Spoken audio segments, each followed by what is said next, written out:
오신 여러분을 주님의 이름으로 축복하고 환영합니다. 하나님의 말씀을 같이 보도록 하겠습니다.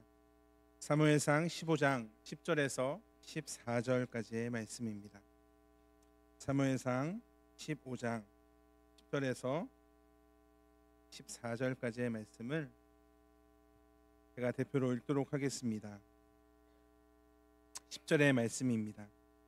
여호와의 말씀이 사무엘에게 임하니라. 이르시되 내가 사울을 왕으로 세운 것을 후회하노니 그가 돌이켜서 나를 따르지 아니하며 내 명령을 행하지 아니하였음이니라 하신지라. 사무엘이 근심하여 온 밤을 여호와께 부르짖으니라.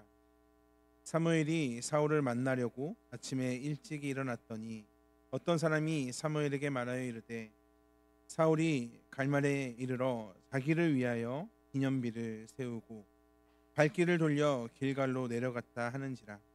사무엘이 사울에게 이른즉 사울이 그에게 이르되 원하건대 당신은 여호와께 복을 받으소서. 내가 여호와의 명령을 행하였나이다 하니 사무엘이 이르되 그러면 내 귀에 들려오는 이 양의 소리와 내게 들리는 소의 소리는 어찌 됨이니까 하니라. 아멘. 아침부터 분주하게 준비하시고 또한 이 자리까지 오신 여러분을 주님의 이름으로 축복하고 환영합니다. 오직 이 예배를 통해서 하나님의 은혜만을 누리는 시간이 되길 주님의 이름으로 축복합니다. 많은 사람들이 교회를 다니는 사람들을 향해 흔히 그리스도인이다 라고 그렇게 부릅니다. 그리스도인이라는 것은 예수님을 믿고 그리고 예수님의 말씀을 따르는 자들을 의미합니다. 그래서 마음에 한 질문이 생겼습니다. 그리스도인이다. 그러면 도대체 예수님을 믿는다는 것이 어떤 것인가? 라는 본질적인 질문입니다. 왜냐하면 교회는 다니는데 여전히 나의 마음 가운데에는 세상 사람들과 동일하게 불안함과 공허함과 그러한 나의 마음을 어렵게 하는 것이 여전히 내 마음에 있기 때문에 그렇습니다. 교회는 다니는데 나의 삶이 세상에 있는 많은 사람들과 별반 다르지 않다는 것을 나 스스로 발견하게 되기 때문에 그렇습니다. 오늘 사울의 모습을 보면 그 모습을 또한 발견하게 됩니다. 불안해하는 모습입니다. 지금 사울은 이스라엘의 초대 왕입니다. 그리고 전쟁에도 승리를 했습니다. 그런데 불안해합니다. 공허해합니다. 왜 그럴까? 외적으로는 아무런 문제가 없어 보입니다. 그가 공허해야 할 이유를 발견할 수가 없습니다. 그런데 그가 공허해 보입니다. 불안해 보입니다. 왜냐하면 그의 문제가 그의 내면 안에 있기 때문에 그렇습니다. 그의 문제는 그의 내면에 있었습니다. 그 이유는 사울이 하나님을 두려워하지 않고 사람을 두려워하고 있기 때문에 그렇습니다. 여호와의 말씀이 사무엘에게 임합니다. 사무엘상 15장 11절 상반절에 다음과 같이 말씀합니다. 내가 사울을 왕으로 세운 것을 후회한다. 그가 돌이켜서 나를 따르지 아니하며 내 명령을 행하지 아니하였음이니라. 누가 사울을 왕으로 삼으셨습니까? 하나님입니다. 오늘 말씀에 분명하게 말씀하십니다.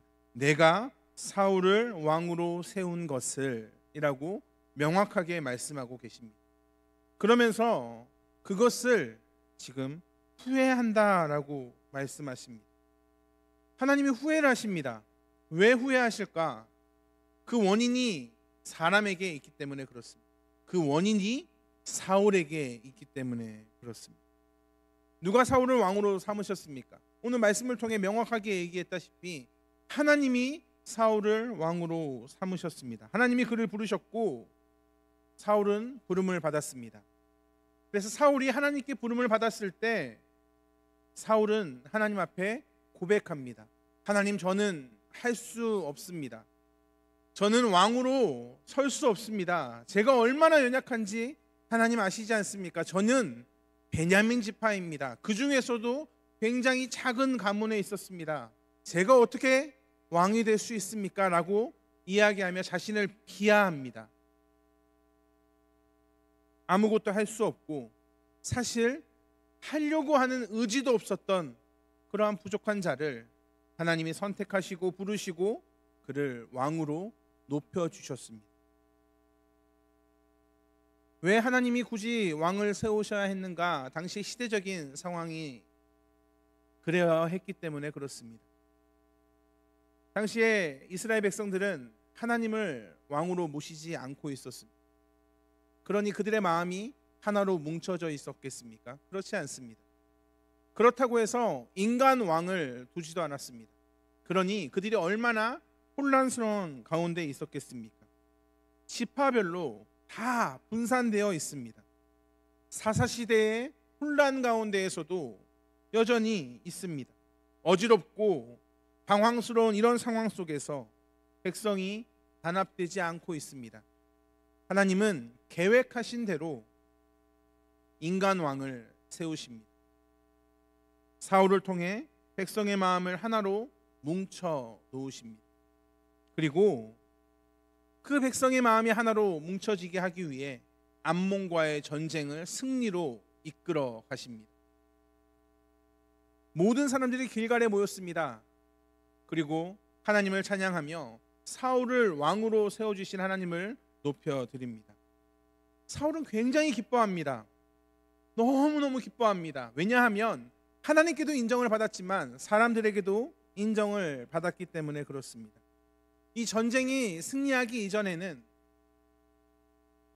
어떤 불량배들은 어떻게 사울이 왕이 될 수 있습니까? 라고 하며 그를 반대했었습니다. 그런데 전쟁이 승리하자마자 여론이 뒤바뀌어 버리는 겁니다. 그리고 많은 사람들이 사울을 혹시나 반대하는 사람이 있다면 나에게 데려오십시오. 내가 그를 처벌하겠습니다라는 그러한 여론으로 바뀌어 버립니다. 많은 사람들이 사울을 칭찬합니다. 키도 훤칠하고 잘생기고 전쟁을 승리로 이끈 이스라엘의 영웅이 되어 버렸습니다. 하나님은 길갈에서 그를 높이십니다. 길갈이라는 곳에 의미가 있습니다. 길갈은 하나님과의 관계가 시작되는 곳이기 때문에 그렇습니다. 수많은 역사가 길갈에서 시작되었습니다. 어찌되었던 사울은 하나님과의 계속적으로 인격적인 관계를 맺어야만 했습니다.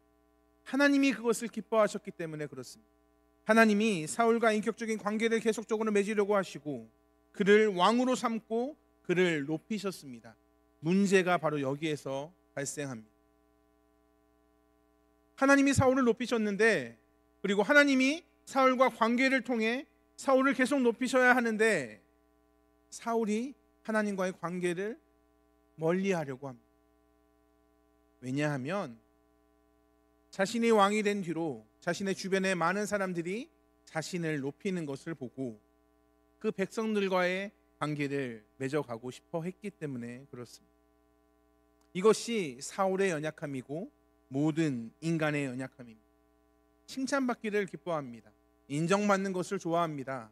이것이 사람의 연약함입니다. 사람은 대표적으로 세 가지의 욕구가 있습니다. 명예욕, 물질욕, 성욕이 그 세 가지의 대표적인 욕구입니다. 이 모든 것을 이길 수 있는 사람은 사실 아무도 없습니다. 여기 계신 여러분은 칭찬받는 거 싫어하십니까? 저는 어떻겠습니까? 좋아 죽겠습니다.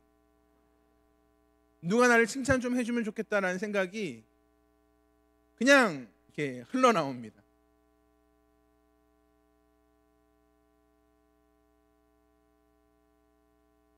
근데 조심해야 됩니다. 이 욕구가 모든 사람에게 있다는 것을 알았다면 우리는 좀 조심할 필요가 있습니다. 저도 칭찬받는 것을 참 좋아하는데 사람들이 저에게 와서 목사님 찬양하는데 참 목소리가 좋습니다. 은혜 받았습니다. 이런 얘기하면 입꼬리가 이렇게 올라갑니다. 찬양을 잘 불렀다 이 정도로 이제 끝나면 그냥 그런갑다 하겠지만 결정적인 카운터 펀치는 말씀에 있습니다. 목사님 말씀에 너무 은혜가 돼요. 이런 얘기 하시면 아니에요. 이렇게 얘기는 하지만 속으로는 이렇게 되는 거죠. 나도 모르게 너무너무 좋은 거예요. 좀 이렇게 욕구를 좀 자제해야 되는데 이렇게 입꼬리가 올라갑니다. 하루는 저희 아버지가 전화 오셔서 인성아, 많은 사람들이 너에게 칭찬을 하냐? 사실 많은 사람들도 아닌데 네 라고 얘기하죠. 그럼 아버지가 말씀하십니다. 거짓말이다. 속지 마라. 저희 아버지는 은퇴하신 목사님이십니다. 왜 그런 이야기를 하실까? 하나님께 칭찬받는 인생을 살아야 하는데 사람에게 칭찬받는 인생을 향해 나아간다면 하나님을 목적으로 삼는 것이 아니라 하나님을 수단으로 삼는 인생을 살아가는 그러한 거짓된 목사가 되기 때문에 그렇습니다. 사울의 마음 가운데 이 11장 사무엘상 11장에 인간에게 칭찬받는 그 욕구가 들어가기 시작합니다. 그리고 문제는 13장에 시작됩니다. 사무엘상 13장을 보면 블레셋과의 전쟁을 앞두고 있습니다. 블레셋과의 전쟁을 앞두고 많은 사람들이 불안해합니다. 그리고 제사를 지내려고 하는데 사무엘이 아직 도착하지 않았습니다. 제사는 사무엘이 드려야만 했습니다. 왜냐하면 사무엘이 제사장이기 때문에 그렇습니다. 그것이 하나님의 명령입니다. 그런데 많은 사람들이 두려움 가운데 떨고 흩어지려고 하니 사울이 그 모습을 보고 백성이 흩어지면 안 되니 자신이 제사를 지냅니다. 주도권이 누구에게 있습니까? 나에게 있습니다. 여기에서 그치는 것이 아니라 15장에 또 반복적으로 이 죄를 짓는데 15장에 보면 하나님이 사울에게 명령하신 것을 사울은 또 어깁니다. 아말렉을 진멸하라 라는 말씀을 지키지 않습니다. 사울이 지금 잊어버린 건 자신의 시작을 잊어버렸습니다. 자신이 하나님 앞에서 얼마나 연약하고 자신의 부족함, 자신의 연약함, 하나님 앞에 나는 못합니다, 자기 자신을 비하했던 그 모습을 잊어버리고 하나님과의 관계를 끊어버리고 그리고 온전히 하나님 앞에 서지 못하고 있습니다. 사랑하는 성도 여러분, 우리는 하나님의 말씀 앞에서 우리의 외식함을 깨달아야 합니다. 왜냐하면 피할 길이 오직 하나님의 말씀에 있기 때문에 그렇습니다. 그가 왕이 된 것이 다 은혜였습니다. 그가 한 것이 아무것도 없습니다. 그는 스스로 왕이 되지 않았습니다. 하나님 앞에서 자신의 모습을 보지 못하고 그저 자신의 그 왕의 직분을 지키기 위해서 아둥바둥합니다. 사무엘상 15장 13절의 말씀을 보면 사무엘이 사울에게 이른즉 사울이 그에게 이르되 원하건대 당신은 여호와께 복을 받으소서라고 말하며 그 다음에 뭐라고 말씀하시냐면 내가 여호와의 명령을 행하였나이다 라고 말합니다. 사울은 분명히 내가 여호와의 명령을 행했다라고 당당하게 말합니다. 그런데 사무엘의 귀에 어떤 소리가 들립니까? 양의 소리와 소의 소리가 들리는 겁니다. 사무엘은 다 알고 있었습니다. 그가 하나님의 말씀을 지키지 않았다는 것을 알고 있었습니다. 그런데 그가 뻔뻔하게 거짓말을 합니다. 사무엘이 묻습니다. 도대체 이 소리가 어디서 나옵니까? 분명히 내 귀에 양의 소리와 소의 소리가 들립니다. 이건 뭡니까? 라고 묻자 사울이 하는 대답이 참 당황스럽습니다. 사무엘상 15장 15절입니다. 사울이 이르되 그것은 무리가 즉 백성이 아멜렉 사람에게서 끌어온 것인데 백성이 나의 하나님도 아닙니다. 당신의 하나님 여호와께 제사하려 하여 양들과 소등 중에서 가장 좋은 것을 남기며 그리고 뭐라고 얘기하냐면 그 외의 것은 우리가 즉 사울도 포함된 우리가 진멸하였나이다. 그러니까 나는 진멸했는데 나는 여호와의 말씀을 들었는데 당신의 백성이 당신의 하나님 여호와를 높이려고 이것을 남겼다라고 핑계를 대고 있습니다. 백성들이 하나님께 제사를 드리기 위해 양과 소를 남겼다라고 말하고 있는 겁니다. 책임이 누구에게 있습니까? 나에게 있습니까? 아닙니다. 백성에게 있습니다. 왕이 누구입니까? 사울입니다. 하나님이 누구를 세우셨습니까? 사울을 세우셨습니다. 근데 핑계를 백성에게 대고 있습니다. 이 핑계는 20절과 21절에도 반복적으로 나옵니다. 사울이 왜 이런 죄를 지었는가? 24절에 그 이유가 나옵니다. 사울이 사무엘에게 이르되 내가 범죄하였나이다. 내가 여호와의 명령과 당신의 말씀을 어긴 것은 내가 백성을 두려워하여 그들의 말을 청종하였음이니. 하나님이 사울을 왕으로 삼으셨고 하나님이 사울을 왕으로 삼으셔서 그 왕은 하나님의 말씀을 들어야 되는데 이 왕이 하나님을 두려워하지 않고 백성을 두려워하여 백성의 말을 듣고 있습니다. 이스라엘이라는 나라가 다른 나라와 다르지 않습니다. 하나님을 주인으로 모시는 나라가 이스라엘입니다. 그런데 하나님을 대신하여 그의 말씀을 온전히 순종해야 되는 왕이 하나님의 말씀을 듣지 않고 백성들을 두려워합니다. 왜냐하면 사울이 하나님을 잘 몰랐기 때문에 그렇습니다. 전제 조건이 하나님과의 관계가 끊어져 있기 때문에 그렇습니다. 하나님은 아말렉과의 전쟁을 굉장히 중요하게 여겼습니다. 오늘 본문에 나오는 이 전쟁이 너무너무 중요했습니다. 왜냐하면 하나님의 뜻과 하나님의 계획이 있었기 때문에 그렇습니다. 하나님은 사울 왕을 하나님의 나라의 왕으로 삼으셨습니다. 그리고 이 뜻은 하나님의 뜻이었고 하나님의 나라의 뜻과 계획 가운데 있었습니다. 이 전쟁은 영토 분쟁이나 다른 정치적인 군사적인 그런 이유로 발생한 전쟁이 아닙니다. 왜냐하면 아말렉과의 영토의 전쟁은 가까이 붙어 있는 것이 아니라 멀리 떨어져 있기 때문에 그렇습니다. 이스라엘과 가까이 아말렉이 붙어 있는 것이 아니라 이스라엘이 여기 있다면 아말렉은 저 남쪽 끝에 있었습니다.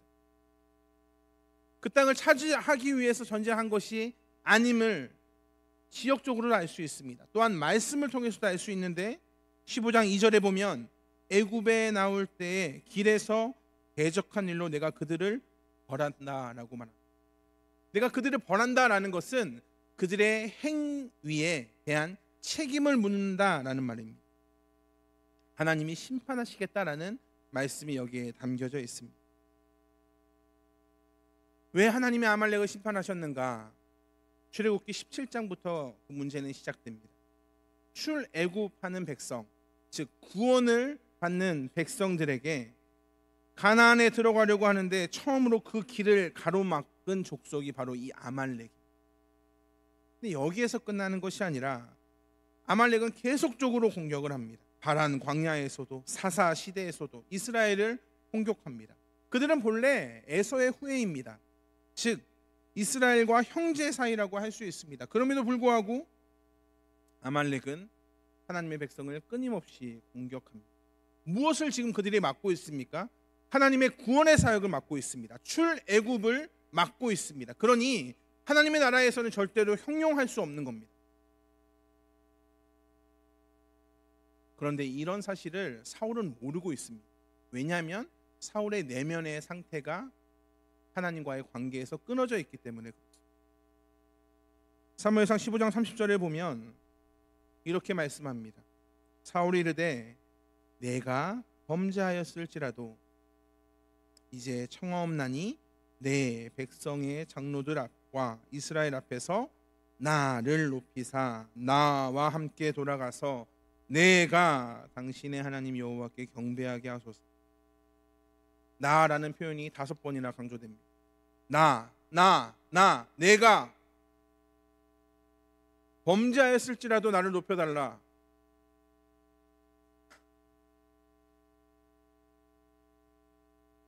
이것은 12절에 아말렉과의 전쟁을 이기고 돌아와서 자기를 위하여 기념비를 세운 것도 그의 모습을 나타낸다 할 수 있습니다.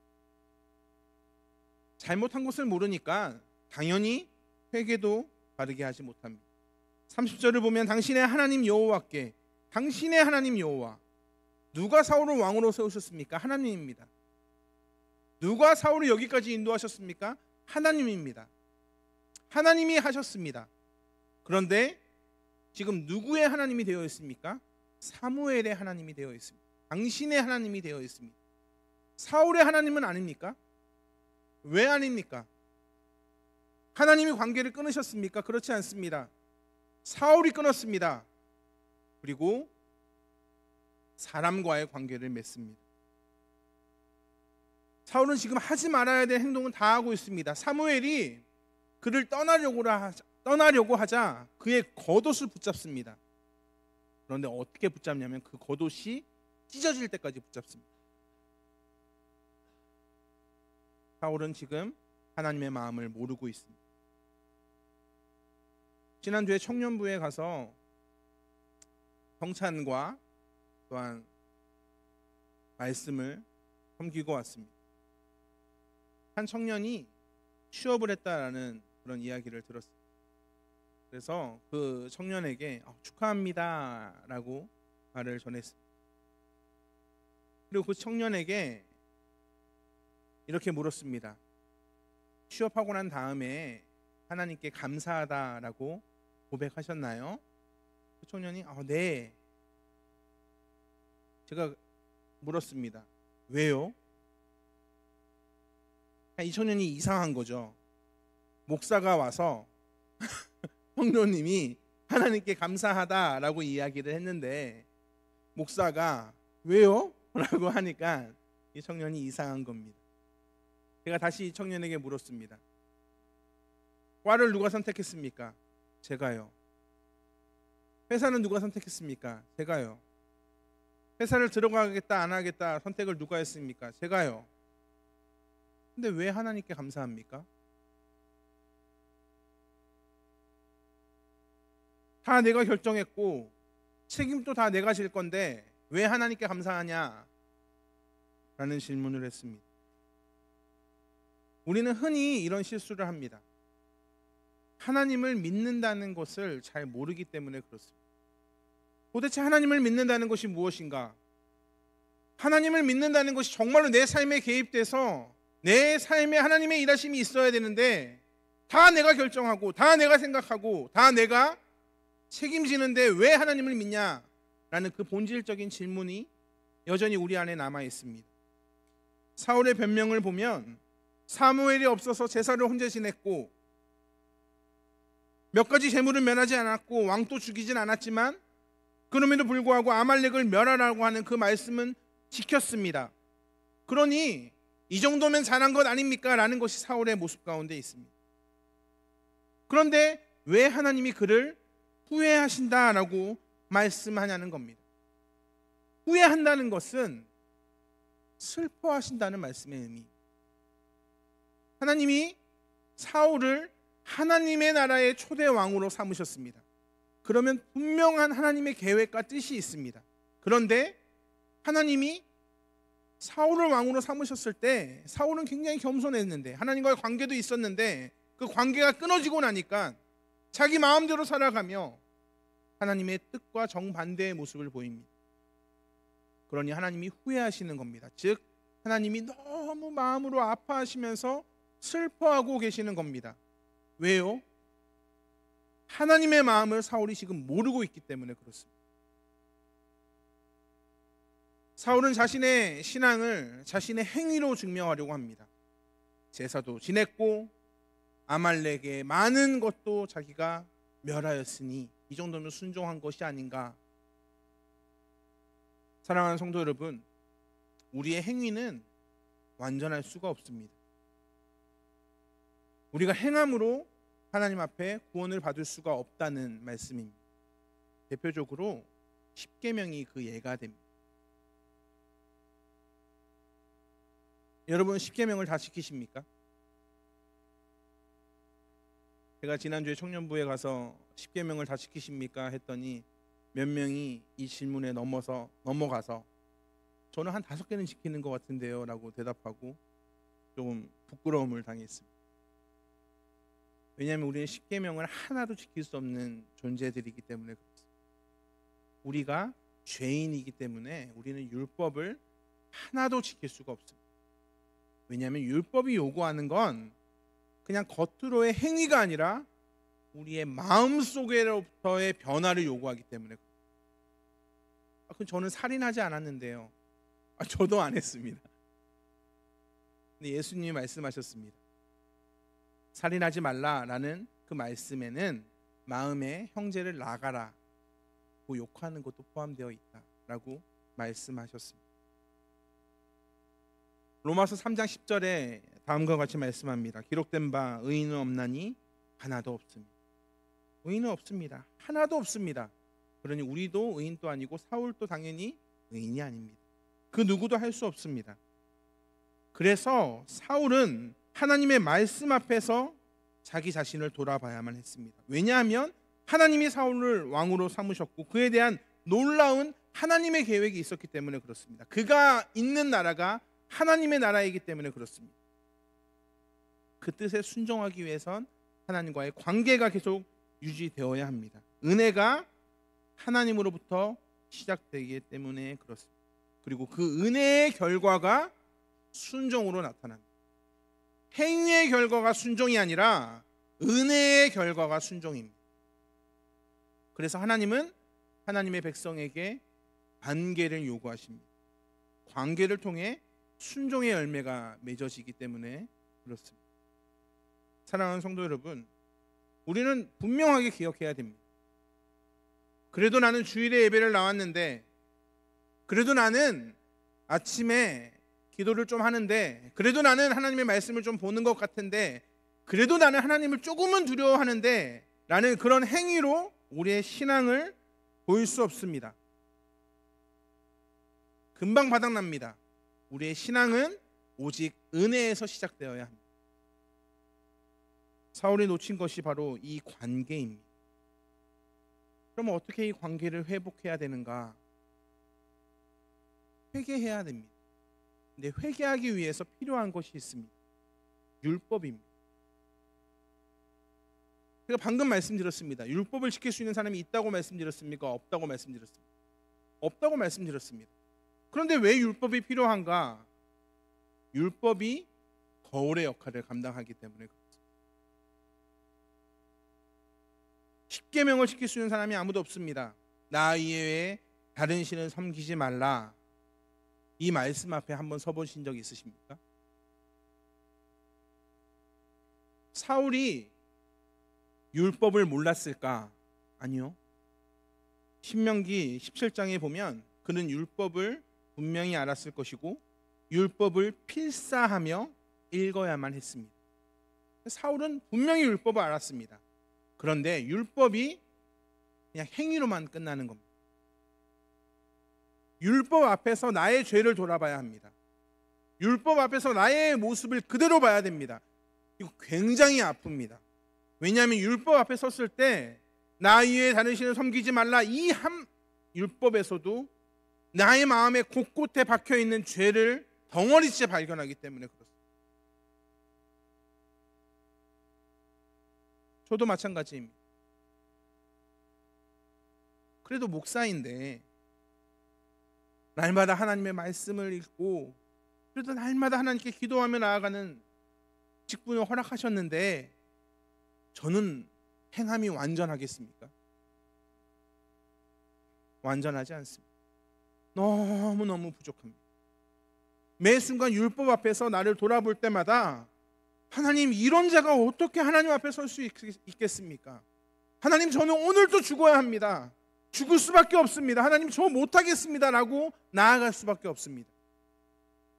여전히 현실의 벽을 만날 때 하나님의 말씀을 의지하며 하나님의 나라에서 하나님의 시민으로 하나님이 나에게 원하시는 그 모습을 찾아 행동하는 것이 아니라 그저 많은 사람들이 원하는 대로 세상의 법과 세상의 원칙대로 이것이 맞잖아, 이것은 저게 맞잖아, 내가 다 찾고 내가 다 결정하고 하나님 도와주세요 라고 이야기하는 모습이 저에게도 수백 가지가 있습니다.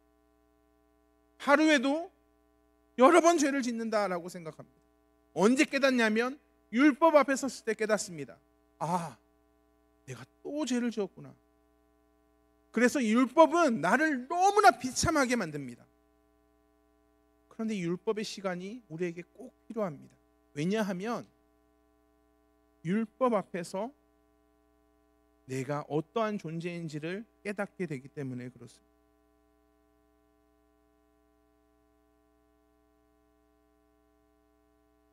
율법 앞에서 하나님의 마음을 알아볼 수 있기 때문에 그렇습니다. 하나님이 내 마음을 아십니다. 우리가 주변에 옆에 친구나 옆에 동역자들이나 집사님들이나 권사님들을 보면 그 속에 무슨 마음을 가지고 있는지 아십니까? 잘 모르죠. 잘 알기가 쉽지 않습니다. 저희 집에 3명의 아이들이 있습니다. 첫째가 9살이고 둘째, 셋째가 6살 딸 쌍둥이입니다. 근데 첫째가 아무래도 아빠를 닮은 것 같아요. 착해요. 애가 괜찮아요. 애가. 그래서 첫째에게 이렇게 묻습니다. 성민아, 아빠가 멋있니? 네 라고 얘기를 해줘요. 얼마나 고마운지. 그래서 이제 또 묻죠.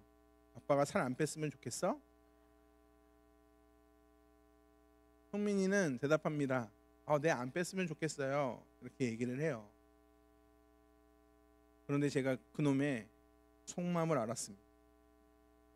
하루는 이 장난감을 정리하는데 장난감에 애들 장난감에 큐빅이 이렇게 박혀 있는 거예요.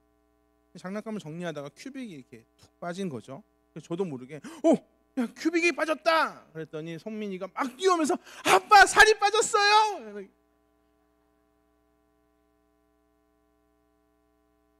얘가 속으로 어떤 생각을 하고 있습니까? 아빠가 살을 뺐으면 좋겠다라는 생각을 하고 있는 거죠. 근데 겉으로는 아빠 멋있어요. 혹시나 제 아들을 만나면 절대 이거 얘기하시면 안 돼요. 절대. 근데 제가 그 모습을 보면서 숨길 수는 있겠다. 근데 언젠가는 드러나는구나. 근데 하나님은 우리의 마음을 얼마나 잘 아실까? 사람도 그런데 우리는 하나님의 말씀을 순종하는가? 온전히 순종하는가? 그렇지 않습니다. 우리도 모르게 명예와 체면을 얼마나 따지는지 모르겠습니다. 로마서 7장 7절에 이 말씀이 그래서 중요합니다. 율법을 말미암지 않고는 내가 죄를 알지 못하였으니. 내가 얼마나 죄인인지 율법을 통해서 알아야만 합니다. 하나님의 말씀 앞에서 내가 나를 자랑하고 싶어하는, 내가 왕이 되고 싶어하는, 내가 내 인생을 좌지우지하고 싶어하는 나의 욕심을 깨닫고 그리고 좌절해야 합니다. 왜냐하면 좌절한 나에게 놀라운 은혜를 허락하시기 때문에. 로마서 5장 8절입니다. 우리가 아직 죄인 되었을 때 그리스도께서 우리를 위하여 죽으심으로 하나님께서 우리에게 대한 자기의 사랑을 확증하셨느니.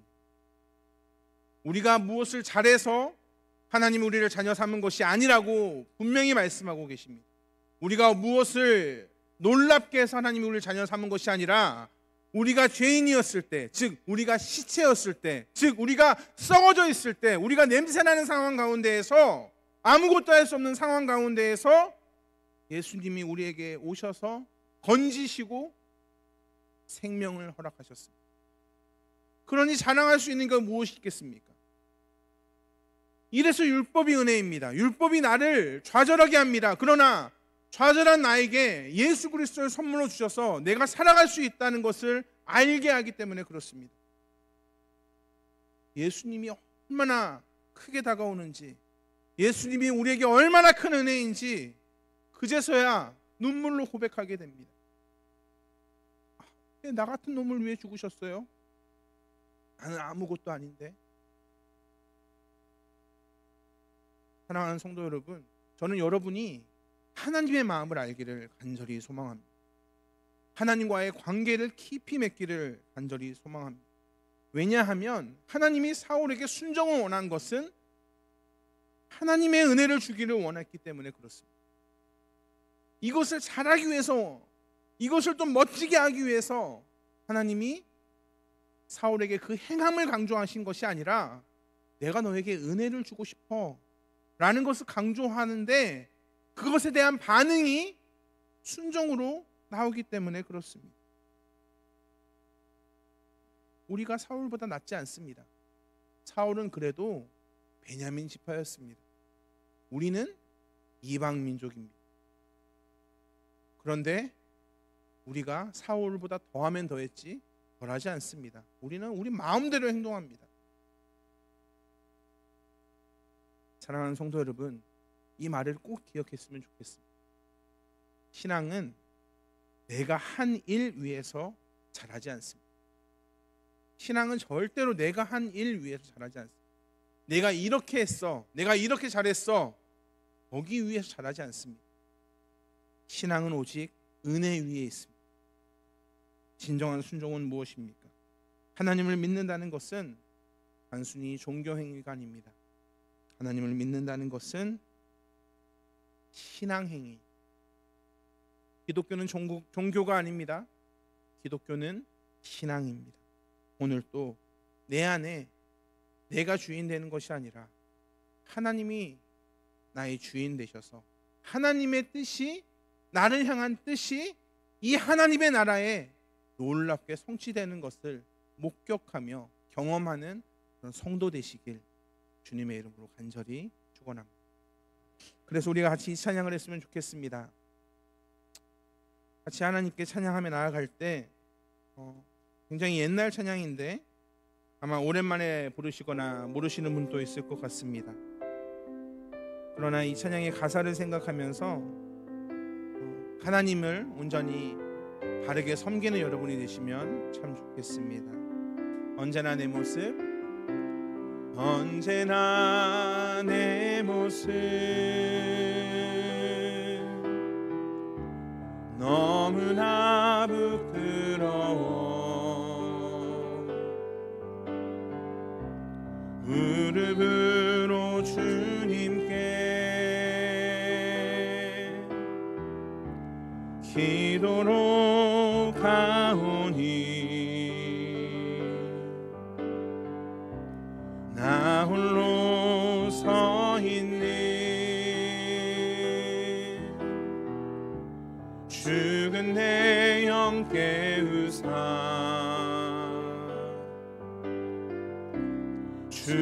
주님만 나를 깨워 내 영 살게 하소서.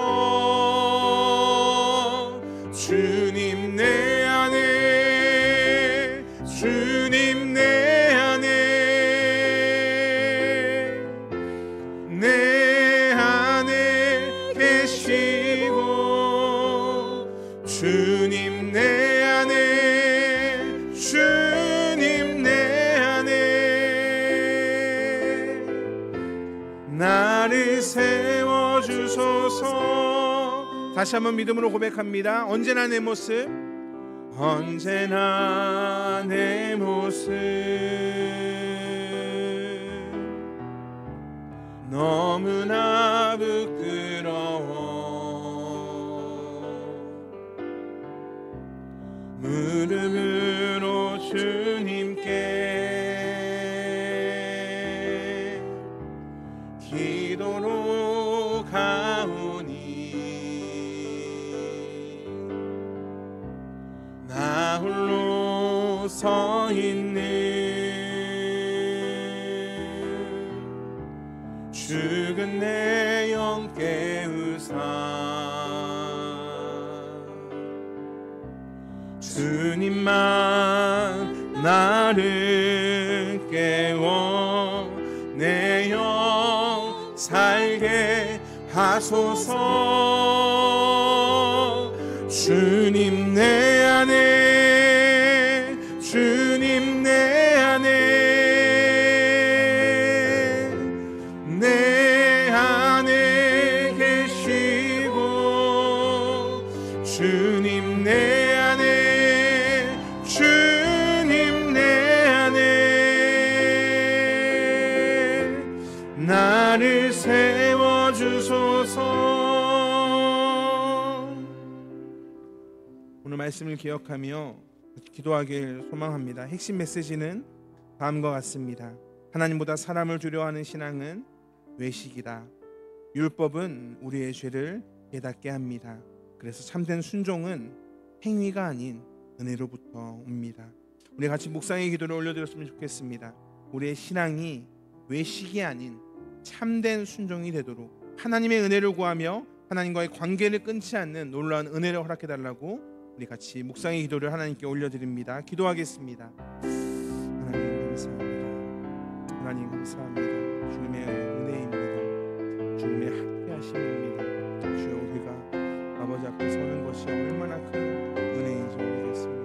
주님, 우리 가운데 역사해 주시고 우리 가운데 함께함으로 허락하게 하시고 하나님의 놀라운 은혜가 놀라운 함께하심을 은혜 보는 역사해 주십시오. 때로는 아플지라도 하나님 율법 앞에 나를 바라보게 하시고 율법 앞에 나를 돌아보아서 하나님의 놀라운 은혜가 내 인생 가운데 개입되어 그 은혜가 하나님의 사랑으로 하나님의 아름다우심으로 나타날 수 있도록 주여, 나는 축복을 통해 예수로 사는 그런 아름다운 인생이 될 수 있도록 인도하여 주옵소서. 하나님 함께하여 주옵소서. 아버지 은혜 가운데 있기를 간절히 소망하오니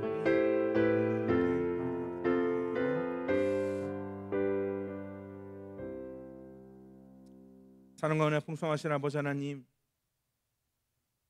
우리가 여기까지 온 것은 다 하나님의 은혜입니다. 나를 여기까지 인도하신 분 또 하나님이시고 나의 갈 길 또 하나님이 하시고 주님이 나의 목적이 되십니다. 하나님, 우리가 때로는 인생이 연약하여서 하나님을 수단으로 삼고 내가 나를 높이려고 하는 나의 죄악된 모습을 주여 불쌍히 여겨주시고 율법 앞에서 나의 더러운 죄를 돌아보게 하시며 그 아프고 그 힘든 시간을 넘어 예수 그리스도를 바라볼 때 풍성한 은혜를 우리에게 더하여 주시옵소서. 날마다 우리와 함께 하시는 하나님만을 찬양하며 사랑이 많으신 예수 그리스도의 이름으로 기도합니다. 아멘.